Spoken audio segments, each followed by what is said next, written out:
Hai semuanya, gimana kabar kalian? Semoga selalu dalam keadaan baik. Jadi welcome back teman-teman di Integration Channel, dan ini adalah segmen analisa kripto, segmen dimana kita akan mengulas koin-koin yang udah teman-teman request di kolom komentar channel YouTube ini. Thank you banget, udah banyak requestan yang masuk. Hari ini kita akan bahas beberapa koin, dua koin ya teman-teman. Yang pertama kita akan bahas untuk Quantum. Yang kedua kita akan bahas Algorand ya, yang udah di request oleh teman-teman di kolom komentar. Thank you banget, udah banyak sekali yang request dan yang tetap semangat untuk nulis di setiap video yang kita posting koin yang pengen di request. Thank you untuk kesabaran kalian. Kita akan bahas langsung untuk Quantum teman-teman, atau Qtum. Qtum hari ini diperdagangkan di kisaran level 49.000 rupiah ya, 49.200 rupiah. Marketnya meningkat sekitar 2,21%. Quantum sendiri adalah sebuah project yang memang digagas dengan tujuan untuk menghubungkan jaringan dari Bitcoin dan juga Ethereum. Mereka of course sudah kompatibel sama Ethereum Virtual Machine. Dari project ini sebenarnya itu menggunakan konsensus proof of stake ya. Oh iya benar, dia menggunakan smart contract proof of stake. Dengan protokol ini tentunya akan lebih mudah teman-teman dalam menyatukan dua kekuatan, yaitu Bitcoin serta Ethereum. Platform ini itu pertama kali memberikan dukungan untuk DeFi itu per Maret 2021, dan lebih dari 20 token dibuat di blockchain dari Quantum. Jadi dia punya beberapa project di bawahnya teman-teman. Untuk maksimum supply-nya Quantum ada di 107,82 juta Qtum. Sementara yang beredar sekarang sudah di 104,76, yang berarti tinggal 2,9% lagi token yang masih bisa dirilis. Artinya Qtum sudah mau mendekati maksimum supply. Exchange yang bisa memperdagangkan itu ada Binance, Huobi, kemudian OKX, Upbit, Kraken, Gate.io, dan kawan-kawan. Dari beberapa review teman-teman, ini ada postingan review terkait dengan pencapaian mereka di tahun 2023 kemarin. Ya kan, ada beberapa upgrade yang mereka lakukan, kemudian bug fix ya, untuk memperbarui kembali sistem yang mereka punya teman-teman, khususnya untuk aplikasi dari Qtum Core Wallet yang mereka punya yang ada error di Linux user serta yang ada di macOS. Terus juga ada update teman-teman untuk aplikasi walletnya. Kemudian hard fork mereka juga lakukan di November 2023 kemarin.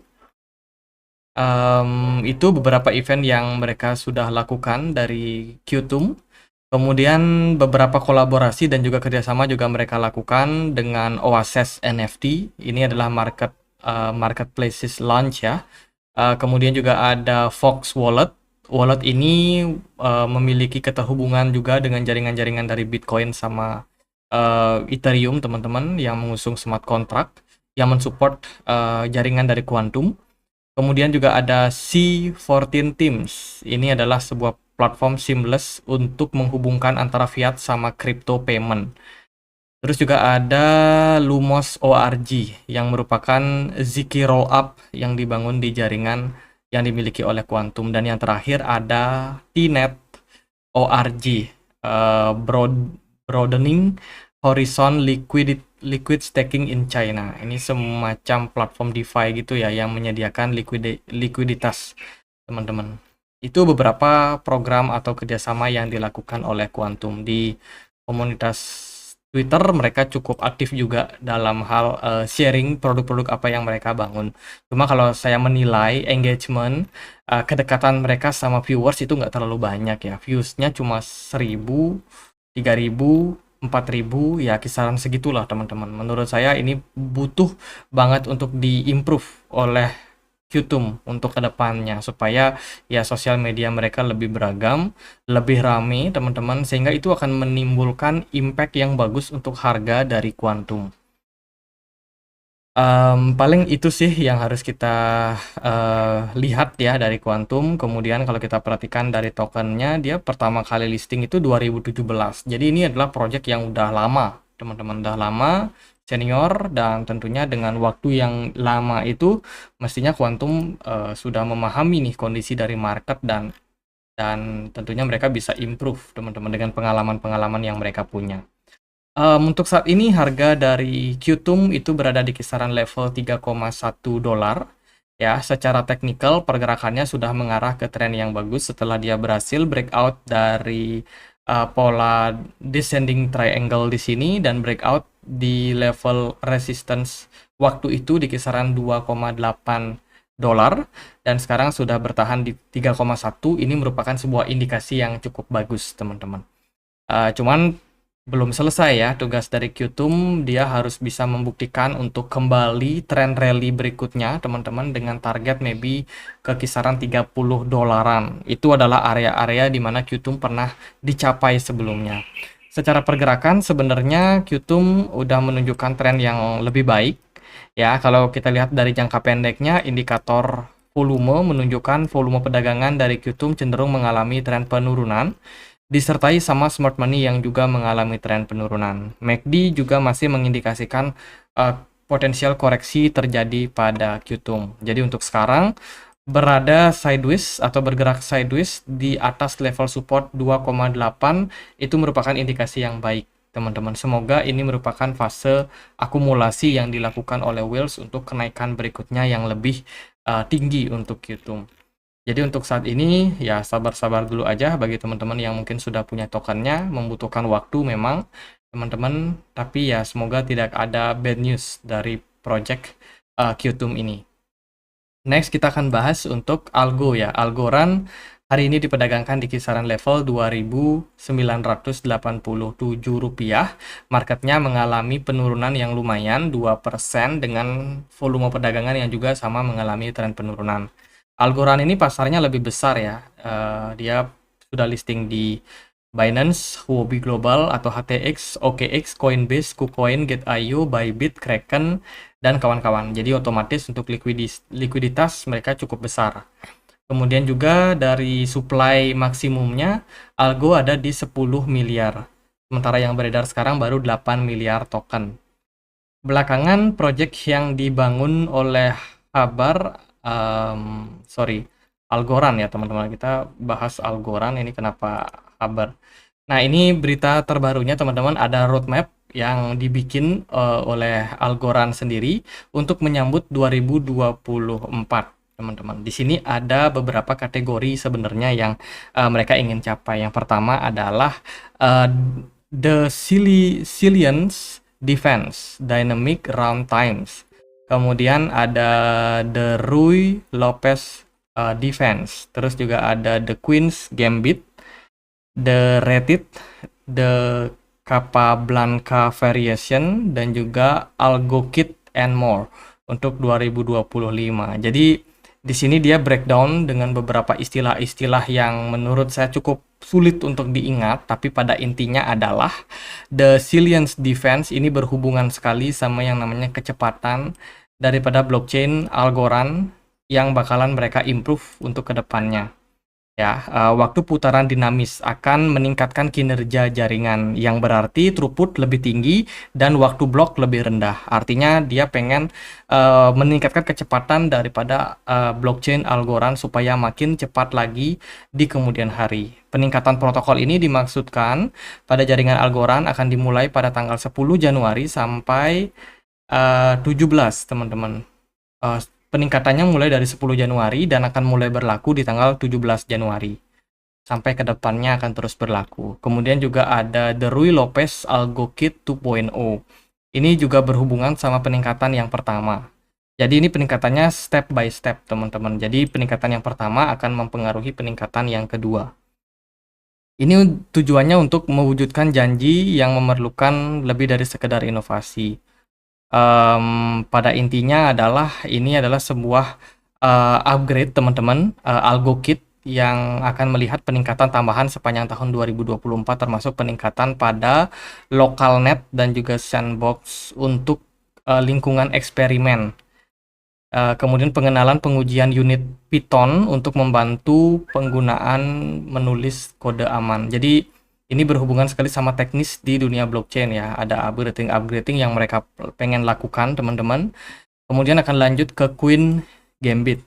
Ini juga bakalan mereka lakukan untuk kuartal ketiga dan juga keempat tahun 2024 ini, yang mana dia pengen untuk mengubah ya semacam alur daripada prinsip yang dipakai sebelumnya oleh Algorand. Di bawah ada bagannya teman-teman. Yang ini ya. Pertama, jaringan dari Algorand saat ini itu menggunakan Relay Style Network, teman-teman. Mereka akan transisi menjadi P2P Gossip Network. Di sini jelas berbeda, teman-teman. Relay Style Network itu menggunakan sistem dari pusat atau dari inti keluar, sehingga data-data transaksi yang mereka lakukan itu bersifat hanya dua arah. Sementara P2P Gossip Network ini menggunakan jaringan ke segala arah. Otomatis transisi data itu akan sangat-sangat cepat terjadi dan bisa ke segala arah. Lebih cepat, kemudian juga bisa meningkatkan efisiensi daripada penggunaan waktu, kemudian biaya juga pada Algorand. Sebelum akhirnya nanti di 2025 mereka akan upgrade lagi ke AlgoKit ketiga, teman-teman. Nah, setelah Algo ini melakukan upgrade tersebut, tentu saja kita berharap ya ada impact kenaikan harga daripada Algo untuk kedepannya. Selain itu juga Hedera dan Algorand ini dikabarkan menjalin kerjasama guna untuk membangun market decentralized recovery. Jadi ekosistem Hedera dan Algorand bergabung untuk membentuk aliansi DREC, memungkinkan pemulihan desentralisasi pasar massal. Ini sebuah sebuah berita bagus, teman-teman, di mana aplikasi Web3 menjadi populer. Penyedia aplikasi ingin membuat pengalaman pengguna semakin lancar, mudah digunakan, dan juga cukup sederhana ya. Sehingga dua aliansi ini, aliansi DREC itu bertujuan untuk menyatukan ekosistem Web3 untuk menawarkan metodologi standar industri, sumber terbuka yang memungkinkan pemulihan aset digital tidak menimbulkan rasa sakit dan rasa aman. Bahasanya sangat-sangat metafora ya. Tapi pada intinya adalah ini sebuah integrasi yang mereka bangun guna untuk memperluas jaringan dari Web3. Itu, dan beberapa kegiatan-kegiatan juga dilakukan oleh Algo ya, Algo Foundation, seperti acara-acara gathering offline. Jadi itu sih beberapa proyek yang sedang dibangun dan akan dibangun oleh Algorand. Kalau kita lihat secara teknikal, pergerakan dari Algorand overall sudah mulai recover, teman-teman, setelah dia berhasil breakout dari descending channel, kemudian harganya terus mengalami peningkatan yang lumayan signifikan. Algorand sudah naik sekitar 167% ya, dan kenaikan ini tentunya memberikan impact yang cukup positif sebenarnya.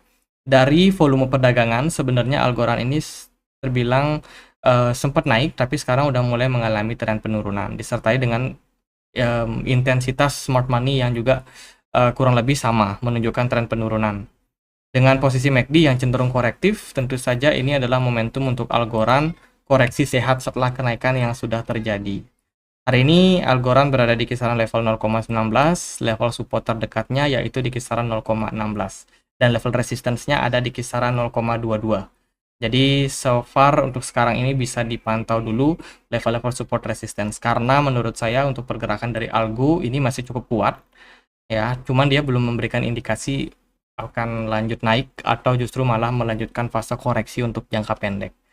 Paling untuk time frame 4 jam yang kita bisa temukan adalah pergerakan sideways saja, teman-teman. Volumenya kecil, smart money kosong, dan kayaknya market juga masih wait and see ya, masih ambigu nih teman-teman dalam menentukan target selanjutnya untuk kedepannya. Jadi kalau saya sendiri melihat progres yang dilakukan Algorand masih cukup layak buat teman-teman hold tokennya. Momentum masih ada, semoga aja memang narasi positif terus bisa datang ya. Apalagi Algorand kan juga deket sama sentimen dari olahraga. Siapa tahu ada event olahraga berikutnya di tahun-tahun mendatang. Kayaknya ada Piala Euro ya kalau nggak salah. Nah itu teman-teman, gitu aja paling buat update untuk Qtum sama Algo. Semoga videonya bisa bermanfaat. Bila mana ada pertanyaan lain, ada koin lain buat dibahas, kalian bisa banget tulis di kolom komentar channel YouTube ini. Kita juga punya komunitas diskusi di Telegram, tempat aku untuk update berita-berita terbaru di market kripto. Buat yang mau join, linknya ada di kolom deskripsi video ini. Gitu aja. Dan akhir kata saya Andre, makasih.